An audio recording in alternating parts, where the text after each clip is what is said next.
Hello friends, नमस्ते। Legal advice bye Hema शुक्लની મારી YouTube ચેનલમાં આપનું હાર્દિક સ્વાગત છે દર્શક મિત્રો। આજે ઓચિંતું આપની પાસે આવવાનું કારણ સૌથી વધારે મહત્ત્વનું એ છે કે એક બહુ મોટા અને બહુ સારા સમાચાર એ છે કે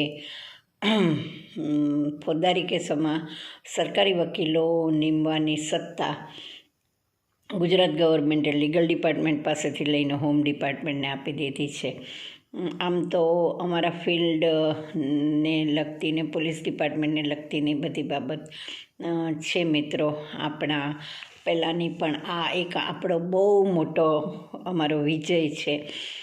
સરકારી વકીલોની જે અપ્રામાણિકતા, ભ્રષ્ટતા, કરપ્શન, ચારિત્રહીનતા, દાદાગીરી, ગુંડાગીરી, આ બધું સરેઆમ જે ચાલુ હતું, જેની ઉપર લીગલ ડિપાર્ટમેન્ટ કંટ્રોલ કરવામાં કાં તો સંપૂર્ણપણે નિષ્ફળ ગયેલું હતું અથવા તો એની સાથેની મિલીભગત હતી એવું આનાથી સાબિત થાય, જેને અલ્ટિમેટલી અમારી 2 મહિનાની લડતને અંતે ગુજરાત સરકારે બહુ મોટો અને બહુ પ્રશંસનીય નિર્ણય કરીને ફોજદારી કેસોમાં સરકારી વકીલ નિમવાની સત્તા અંતે લીગલ ડિપાર્ટમેન્ટ પાસેથી લઈને હોમ ડિપાર્ટમેન્ટને આપી દીધેલી છે મિત્રો। આ એક બહુ મોટી વાત છે, કારણ કે સરકારી વકીલોએ અત્યાર સુધી હોમ ડિપાર્ટમેન્ટ અને પોલીસ તંત્રની હાલત પણ જાણે પોતાના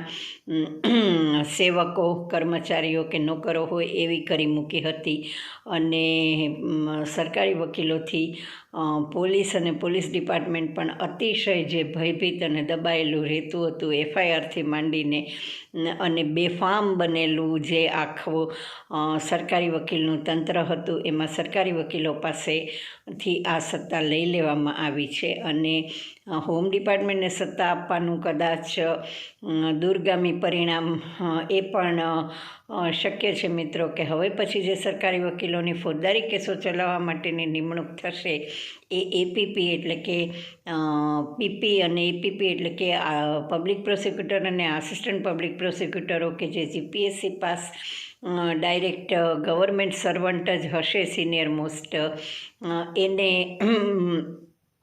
પબ્લિક પ્રોસિક્યુટર ની પણ કામગીરી માટે નીમવામાં આવશે।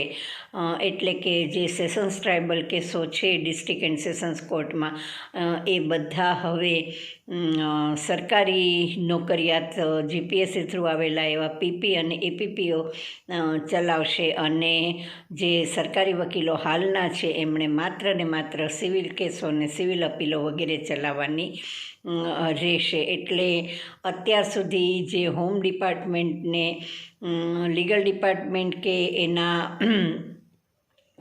જો હુકમીવાળા એડવોકેટે દબાયેલું ચંપાયેલું રાખ્યું હતું, એને બદલે હવે સંપૂર્ણ સત્તા કાયદાની હોમ ડિપાર્ટમેન્ટને આપી દેવામાં આવેલી છે મિત્રો। બહુ થાય એ થોડા માટે, અને કંટ્રોલ બહાર પરિસ્થિતિ જતી રહે અને સત્તા આંચકી લેવી પડે એક આખા ખાતામાંથી, અને તે પણ લીગલ ડિપાર્ટમેન્ટ જેવા ખાતામાંથી, અને હોમને આપવી પડે એ એક બહુ મોટી વાત છે। નો ડાઉટ હોમ ડિપાર્ટમેન્ટની આનાથી લાયબિલિટી અને બર્ડનને એ બધું વધશે, પણ એની સાથે હોમ ડિપાર્ટમેન્ટ ઘણું બધું સ્વતંત્ર થઈ જશે। સરકારી વકીલોની એની ઉપર જે બહુ મોટી ધાક અને જો હુકમી હતી એ દૂર થશે, અને ફોજદારી ખાસ કરીને જે ફરિયાદીઓ છે સેશન્સ ટ્રાઇબલ કેસના, એને ઘણો સારો ન્યાય હવે મળી શકશે।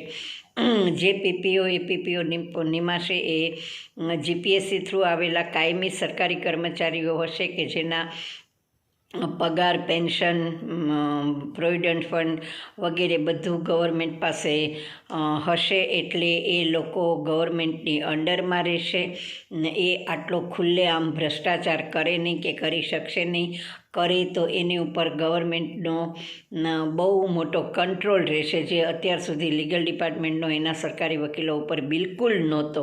અને લીગલ ડિપાર્ટમેન્ટ આ બાબતમાં સદંતર ફેલ ગયેલું હતું. એ હવે મોડે મોડે પણ ગુજરાત સરકારની આંખ ઉઘડી છે. ગુજરાત ગવર્મેન્ટનો અને ચીફ મિનિસ્ટરનો ખૂબ ખૂબ આભાર આવો નિર્ણય લેવા માટે. અને 2 મહિનાની અથાક મહેનત, અતિશય લખાપટ્ટી, નોટિસો, કરસ્પોન્ડન્સ,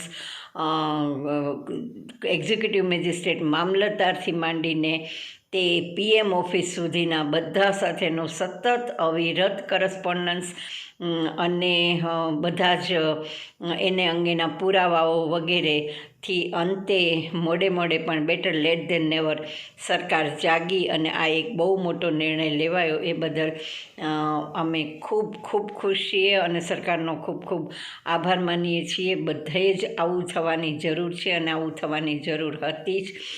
મિત્રો, એમ કહેવત છે કે ઇન્દ્ર ખોટો નથી, ઇન્દ્રાસન ખોટું છે. વ્યક્તિ કંઈ ખોટું નથી, પણ એને મળેલું પદ જે લાયકાત વગર કે હેસિયત વગર મળી જાય અને માણસ જે બેફામ બની જાય એનું પરિણામ આ છે. ઓછું પાત્ર ને અદકું ભણ્યો, વઢકણી વહુએ દીકરો જણ્યો, એવા આ બધા જે સરકારી વકીલો હતા એણે હવે માત્ર ને માત્ર સિવિલ દાવાઓ અને સિવિલ અપીલો ચલાવવાની અને એમાં ખુશ રહેવાનું રહે. આ એક બહુ મોટો નિર્ણય છે, અમારી બહુ મોટી જીતનો પ્રારંભ છે. જોઈએ એનો અંત ક્યાં આવે છે તે, પણ આ આપની સાથે શેર કરવા માટે જ આજનો વિડીયો કરેલ હતો. મિત્રો, આપને વિડીયો ગમ્યો હોય તો please like, share and subscribe it. આ અંગેના આપના કોઈ પણ પ્રત્યાઘાતો વગેરે હોય તો આપ ચોક્કસ મારી સાથે શેર કરી શકો છો. મારો નંબર છે 94281483 9428014823.